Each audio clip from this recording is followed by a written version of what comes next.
Hi everyone, and Happy New Year. Welcome to 2022. Yes, and today we are on episode 17 of Not Just a Pretty Face. And we are going to talk about open houses, the pros and cons to them, and what has been happening with open houses within the last year and a half. So open houses have been a very traditional way of marketing your property, and for decades really. You know, every Saturday, every Sunday, when a house is listed for sale, they do open houses.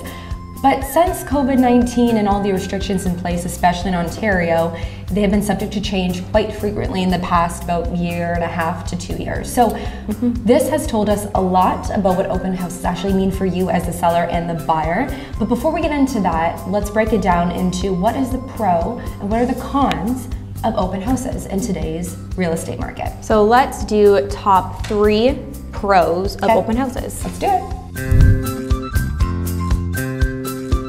A pro is additional exposure in the marketplace. Of course, having an open house is free exposure for a lengthy period of time when you get buyers to come into your property to look at it if they're not represented by an agent, or in fact, if they are. The second, it actually helps realtors build their database.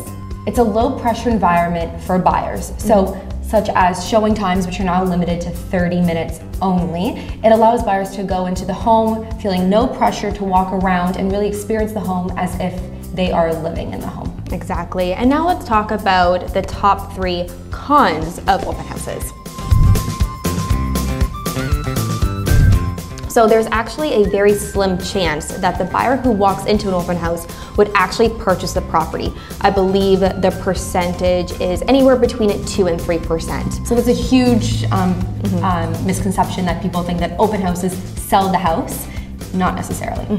Another one is nosy neighbors. Of course, people want to see what your neighbor's house looks like on the inside. They want to walk through, so they have no intention of actually purchasing. They're just comparing it to their own home itself. And that causes unwanted foot traffic. Exactly, which means unqualified buyers are entering your home, and if you are more of a private seller, this may not appeal to you. So what we have seen in the past almost 2 years of this pandemic and the constant restrictions with open houses and with them being banned for quite some time is you don't necessarily need to host an open house in order for a property to sell and sell for top dollar in multiple offers. Exactly, and the numbers don't lie. We have seen record-breaking sales with listings and buys, and the average home price has skyrocketed. With all that being said, no open houses. So is it a great option to have as a seller? Of course. Is it great for a buyer too to be able to go to an open house? Absolutely. But at the end of the day, your house will sell without an open house. So hope you guys enjoyed the segment. I'm Not Just a Pretty Face, and we will see you in a few weeks. Not just a pretty face. There we go.